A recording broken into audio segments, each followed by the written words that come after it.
बच्चों, आज हम पाठ 2 टैगोर की कलम से पढ़ेंगे।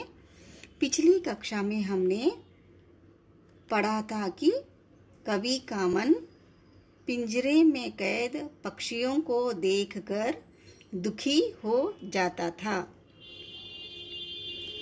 अब हम आगे का पाठ पढ़ेंगे। मैंने भाभी से विनती की कि वे पक्षियों को न लाए। पिंजरे में कैद पक्षी अच्छे नहीं लगते।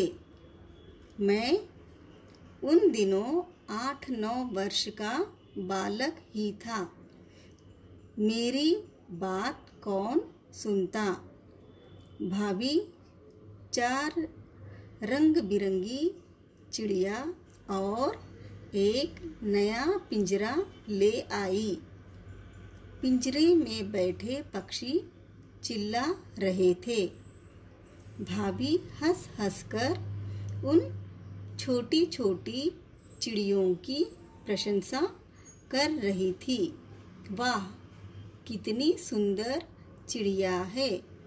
सभी खुश थे, बस मैं ही उदास था। मैंने भाभी से कहा, आप इन पक्षियों पर अत्याचार कर रही है। इन्होंने आपका क्या बिगाड़ा है जो आपने इन्हें पिंजरे में कैद कर दिया है। भाभी ने मुझे डांटते हुए कहा, छोटा मुंह बड़ी बात।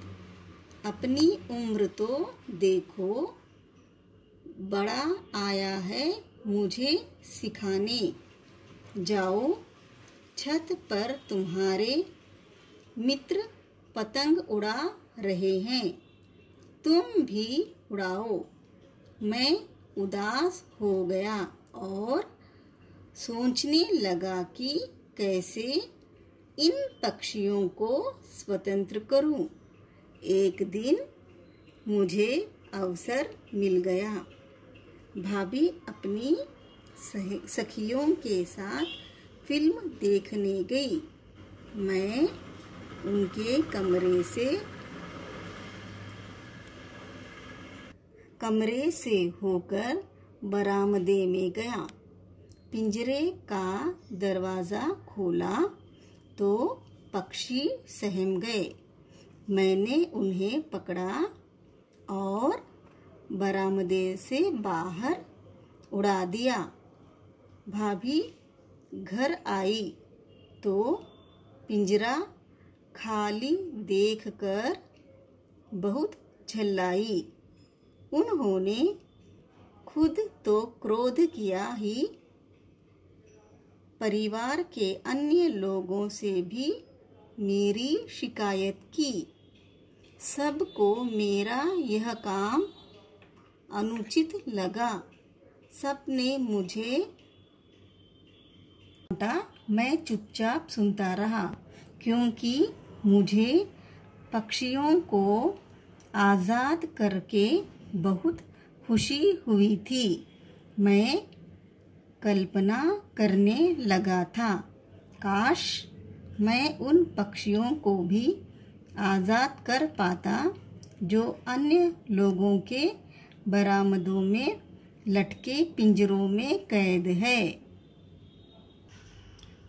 एक दिन कवि की भाभी बाहर गई हुई थी। तभी कवि ने ऊपर बरामदे में जाकर पिंजरे से पक्षियों को मुक्त करा दिया। इससे भाभी को बहुत गुस्सा आया। उन्होंने उनको क्रोध किया। वे इसकी शिकायत परिवार के लोगों से की, लेकिन कवि को बहुत प्रसन्नता हुई कि उन्होंने पक्षियों को पिंजरे से मुक्त किया। बच्चों, अब आप पेज नंबर 15 फुल पढ़िए।